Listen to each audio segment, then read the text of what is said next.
Hello, and welcome, Margaret, Maggie. How Maggie. Maggie? Okay, so I'm just going. I'm just going to get straight into the questions, um, because when I got the email that I may be able to interview you, like my memory goes back with your voice for so long. Because I don't know if you know, but Moonlight Shadow was still is a big hit in Poland. So basically, all of my summer memories, driving with my parents, everything is like equals your voice. That's very nice. Thank Oh, you. oh, you did. So my first question is, how does it feel? Because I know I probably won't be able to get to that feeling ever. How does it feel to create something that goes through generations as like inherently you? It's a weird feeling actually, because it must be, well, it's very special, I suppose, that people still love the song after all this time. It is still just as popular as it was in the beginning. And it's kind of been around for a long part of my life. It is kind of weird, but there are other songs that have the same kind of longevity, like To France, Family Man, those kind of things. But it's kind of a little bit less with them. Yeah. Moonlight Shadow is kind of, it tops the whole thing. And then I wrote Every Time We Touch when I was doing my solo stuff, and it then had another life of its own, a bit like Moonlight Shadow, in that it's been going round and round and round, and we've had loads of people cover it. The last one I heard was, I think they're called Electric Callboy, Yep. and they do this amazing video. The video is just fantastic, and it lulls you into this, oh, this is beautiful. And then they suddenly go, wow, and it's like really interesting to hear all the different kind of versions that people can take from one song. It's fantastic. So I've been really lucky in that I've had a few songs that seem to have, they tap into something with people, and people just keep listening and trying new versions. It's amazing. It's like I can't fathom how does it feel. Maybe I will be able to one day, but I can't understand. So on this note, there's it's exactly the same question that I've asked Glenn Hughes the other day when I spoke to him. After your career in music, like you've been doing music for what, like 40 Ever. years now, for like ever. Forever. Yeah. Do you feel successful? If you would have to define success for you within your definition, do you feel successful? I feel I've succeeded in doing what I love to do for as long as I've been able to do it. And that is a very special feeling, because most people don't get the opportunity to always do what they love to do. And so I feel I've been successful in being able to continue to do the thing I love most. But success as in kind of like mega stardom or something, it's not really. I come from a point in music when that wasn't the the aim. The aim really was just to be able to play stuff you really loved, have people who wanted to listen so you could continue to do it. And it was more about everything you did was kind of the moment. Whereas music has changed and developed, and now some of the productions in music are just absolutely incredible. They're like circus a million times more, because they've got all this stuff going on that is just spectacle as well as the music. And it's taken it to a whole different level of entertainment, I suppose. And I'm not really, that's not where I'm from. I love it and I appreciate it, but I'm sort of from the era when people went round little clubs and played to the people that they could see in the audience, and you had the feeling from the audience always was part of the show, part of what you were doing. It's a different vibe, isn't it? Like, Yeah. so And they all have their place. They're all equally valid. Um, so I've been successful in terms of I'm still able to do that. and people still want me to do it, and therefore I can still continue to do it as my career, which is really lucky. We actually, my keyboard player, Brian, he was the keyboard player in China Crisis. Okay. And Brian and I have worked together for a long time now, producing and stuff, engineering the albums and things. And he started coming out working with me on tour maybe 3-4 years ago. And we were just talking about it the other day. And it's like, you know, aren't we really fortunate to still be able to do this traveling, miserable as it has become, and to play to people every night? Because the rest of the band are from Ireland, and they're younger than we are. And so they haven't been doing it as long as we have. And so they're kind of like sparkly eyed and sort of going, oh, you know, and really enjoying it from that angle. And we're looking at it and going, yeah, and that's what we loved about it, and that's what we still love about it, and aren't we lucky to still be doing this, and this is fantastic. And so when we grumble about the getting up at 6 a.m. to travel somewhere for 8 hours or whatever to get to do the show, we moan about it at the time, and then once we get there it's like, oh, isn't it great, wasn't that an experience? You know, so we're successful from that point of view. It's absolutely magical. But I also think, like, to anybody who will listen to this, you had to at least tour once to understand how big of a deal that is, to wake up at 6 a.m., drive for 8 hours, sound check, then you maybe have a shower, then you play the gig, and then all over a shower. You'd be lucky. Well, when I was in bands, Kato Bell was my first real, well, there was Joe Cool and stuff, but Kato Bell was my first band that we made albums and things. And we used to insist that we lived in Scotland. Everyone else would move to London because it was easier for traveling around the country to do shows. And we were, nope, so we would be leaving the house at like 5 a.m, miserable, cold, horrible morning in Scotland. We'd all get into a van and we'd drive all the way to London to do a gig, say, in Dingwalls, right? Yeah. In Camden. And we'd get there probably about 1 o'clock, 2 o'clock in the afternoon. And we would have jumpers, raincoats, everything on. We get there and it's scorching sun. All the layers of clothes off, and we're like, oh God, here we are. And then the show wouldn't be till maybe 9, 10 at night. And so you had the whole kind of day to be in, and then we'd do the show, we'd get back in the van, and if we weren't going somewhere else in England or Scotland to do a show, we would drive all the way back to Scotland. Yeah. You know, so that was kind of the baptism of fire that we had way, way back.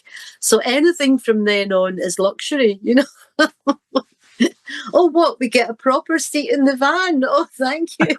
I mean, we had a dog called Dill, and she came everywhere with us in Kato Bell, and she would sit on people's laps. Yeah. So, like, you'd be driving along and you'd be, like, really uncomfortable, and this dog would plonk itself on top of you, and we would all be trying to sort of, oh, go and sit in his knee for a wee while. You know, so, you know, we went through the rough times, I tell you. That's absolutely amazing. Okay.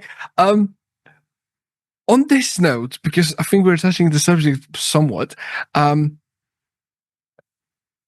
your perspective, the music industry, how has it changed from you starting, like, you know, in a van with a dog, driving to Camden, and now, you know, 50 years later, how do you feel?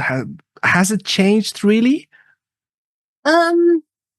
It's had, me personally, it's had different aspects, obviously, because different types of shows, different types of gig, traveling the world, doing things, doing world tours instead of just tours of an island and that kind of thing. There's been a lot of change there.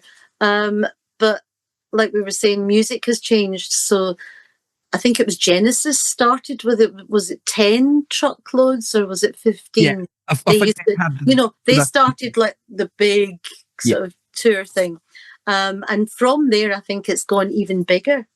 Yeah. But now, since U2, I think it was, got into the habit of, because of the way they were touring, they piggybacked. So they would have two sets of equipment and stuff, stage stuff that would be set up so that when you left one place, everything was taken down and moved on to not the next place, but the place after, because the other crowd had set up. So there was all of that dynamic going on, which changed everything massively. And I think it's got bigger now than even that in the kind of productions, like I said, the circus type thing, where it's just like, wow, there's everything. There's music, video, people, aerial artists, there's all sorts of incredible stuff going on.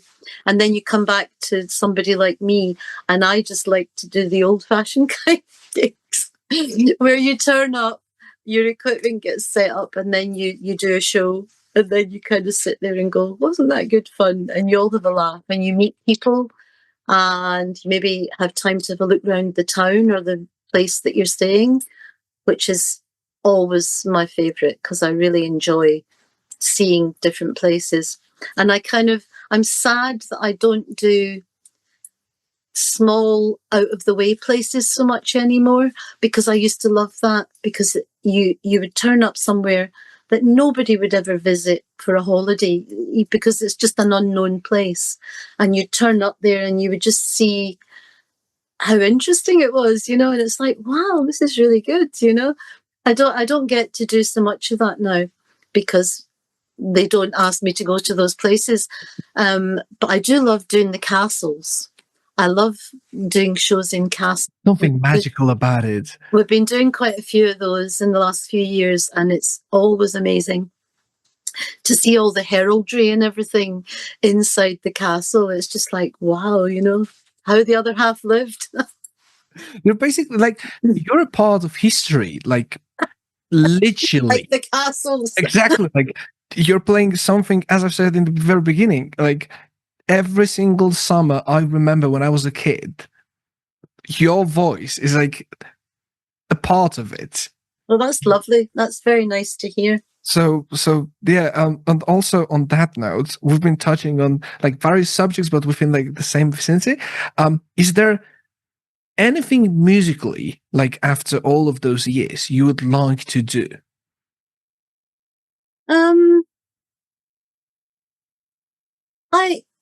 I think I'm open to doing most things, because I don't think I should only be stuck in one kind of music. Yeah. And throughout my career, I've kind of done unexpected things like Sisters of Mercy. Nobody thought that would be something I would do. Jack Bruce, some of the guys from Pink Floyd, Mike Batt, they're all very diverse. And I really enjoy being asked to do interesting things that aren't within the little spectrum people expect of me, because it's always good fun to try and find a way that I can fit into something different. And it's an interesting thing to be able to go and work with somebody that I wouldn't normally meet. So there's nothing that I haven't tried. I remembered the other day, actually many years ago, I did all the prep for some songs from the Monty Python stage thing. Okay. And I'd completely forgotten about it. All I did was I went into the studio. It was with Tim Cross, who used to work with Mike and I. And Tim had asked me to go and do this thing. And I completely forgot about it. It was basically, they were doing the opera, the Spamalot or whatever it was called, that went into production. And I just had to sing all these parts for this, to sort of get them into one shape so that they could be moved forward. And I had forgotten I'd done it. And it was only the other day when one of the Pythons was talking about something on radio, and he mentioned this thing, and I thought, I remember meeting him when I did that thing, and it came back to me. I would love to hear, if anybody had a sort of demo of it, I'd really love to hear it now. But I'd totally forgotten. It's just one of those things, and occasionally there will be things like that I've done in the past that I've forgotten about until somebody mentions it. I did a thing with two Italian guys. A number of years ago, they sent me this song, and it was all kind of, they said that we've got these three things. Would you be interested in maybe singing? And I chose this one that was all kind of like, it was almost Gary Newman, like it was kind of clanging sounds and really harsh sort of industrial sounds. And I thought, oh, I quite like that. And I wrote a melody and a lyric and I sent it to them. And I said, I really quite like doing this. And then they kind of changed it all and made it all really soft and sent it back and said, well, and I was like, no, I like the fact that I like the fact that it was kind of angular and kind of, not at all what you'd expect me to do. So I'm always open to collaborations with people because it's interesting. And if I've got the time that syncs in with the time that they have, then it's always good to do. Now my mind wanders in, like, we've mentioned Electric Callboy, and then Yeah. songs in it. Like, that would be absolutely special. So yeah, I'm gonna note that down. Well, I think their video and their version of Touch is It's brilliant. It's absolutely brilliant. When I saw it, I was like, oh, this is so good, because it was just not what you would expect at all. It just took it to a whole different place. It was really good. now you saying about it becoming like sort of a circus. It does make sense. I haven't thought about it this way. Okay. Well, a circus in the But yeah, the idea of the spectacle, yeah, like the positive sense. hugeness of it all. Yeah. Yeah. So I will probably try to do a speed round, but before we do the speed round, one last question. As a dad of a magnificent young woman, from your perspective, as a woman doing music for so many years, has it been tricky? Have you had any sort of, do you have any sort of bad memories about, doing music as a woman? I can't relate to that because, well, I'm a male. But this is like something that really is interesting to me. Like, how does your perspective view things? Well, I think there's always been lots of women in music. As I grew up and as I was working in music, I've always been aware of all the other women around, like the Ronettes, the Shirelles, the Helen Shapiro, Tina Turner. There's always been women, Grace Slick. There's always been women, very strong, positive women in music, as far as I'm concerned. A lot of people said that it's difficult. I never found it difficult, maybe because I grew up, my mother and grandmother were very strong Scottish women. They didn't take any crap from anybody. They stood their ground. They were individuals. They didn't see themselves as being little women. And so I kind of think that must have been instilled in me somehow, because then when I started working in music, I was always working with men, with guys. I was used to it. It wasn't a big deal. I felt equal, or maybe even more than equal to a lot of them. And if somebody upset me, I wouldn't, I wouldn't sort of just let it go. I would make a point, don't do this. And so maybe that's a difference to some women who feel a little bit, they don't want to rock the boat or something. I don't know. I think, though, in the last years, women have become a lot more strident in general in music, and saying no, and we're not doing that, or we're not letting you tell us to do this. I think musicians have always been in a position where record company people or whatever, the people that they thought were going to look after their career, they've always maybe felt a little bit, they didn't want to knock against them, a lot of women.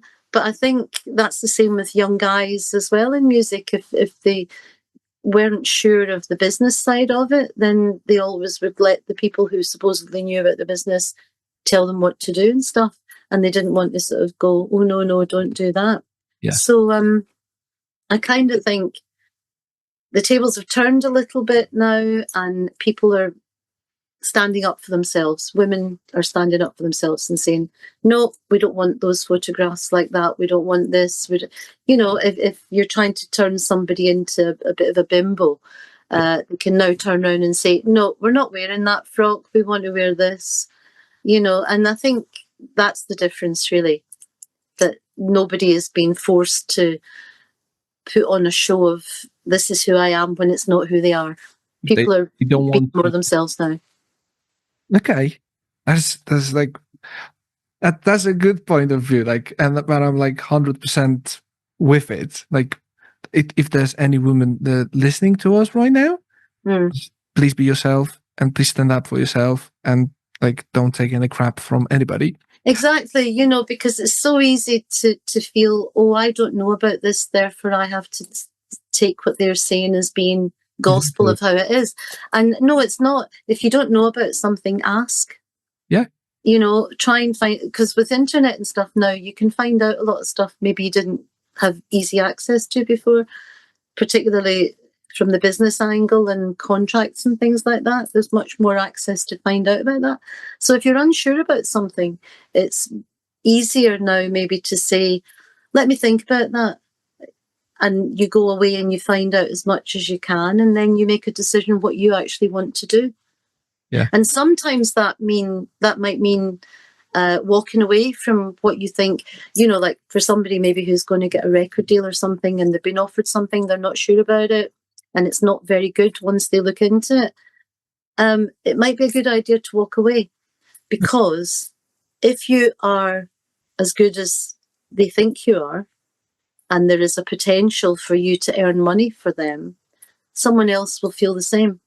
So you don't have to just jump at the first thing because you think it's the only thing you're going to have. If you have potential, someone else will be there who will be fairer and give you a better deal. Yeah. That's a really good answer. And this is an answer from years and years of experience. That's why I'm asking you this question, because like I don't know anybody else who might have the like sort of experience as you had, like especially in this. And given that I have 1 minute 30, I will have one question. Okay. Apart from like the whole speed round, apart from a gig in Warsaw and a gig in Gdańsk, if I remember correctly. Yeah. Yes. What was the best gig you ever played? In my whole life? Yes. Like if you would have to do just one. No, I couldn't just one, because there's far too many. Far too many. The ones that jump out when you ask that question straight away are always things like being asked to do the Vatican with the Vatican Choir and the orchestra, because history is my thing. I love history. I love buildings, really into architecture. And when I was asked to do that, it was like, and it was the Polish Pope. So he's like, it was JP. So it's like, yes. And so doing that was a huge, huge thing for me. I loved the whole experience, being able to see the inside of the Vatican that people don't normally see. They have their own post office. They have their own graveyard. They have all these things that are like a little city. It's incredible to see and to be invited into. Yeah. And working with the orchestra and choir was amazing. I've played a show with Mike in the amphitheatre outside Athens. Yeah. Where just as I was singing the song that to the moon goddess, the moon literally came across and stopped right above me on stage, which was the most incredible kind of experience. Recently, I was asked to do a show at the Parthenon in Greece, with an orchestra and choir yet again, and that was amazing. I've done so many really interesting places. It's really difficult to say that was the one, because there's just so many. And like I say, I forget things, and then somebody will say, oh yeah, I was there. I've been there. Oh, it was so long ago, I'd forgotten about it until you mentioned it. At least we have 3. So yeah. 3, but there's many more. There was one, it wasn't a gig exactly, it was on the way to a gig in France. We drove in the bus and we stopped at some standing stones. Now, it wasn't Callanish, because that's in Scotland. but it was a very famous area. And as we got out the bus, there was music playing in the distance, and there was a kind of building way ahead, and we had to walk up through the stones to get to this building. And I always remember that because it was quite a surreal experience. So much so that I bought the cassette of the nuns singing the music, which I've got somewhere still at home. And it was like incredible, you know. It was just like, wow, this is something you'll never That forget. was like absolute magic. It was, yeah. Yeah, and I've not been back there since, so I would quite like to go back and see if it's still just as magical. Yeah, that I think that's a good plan, and I think this is the best wrap up. Thank you very much. Thank you.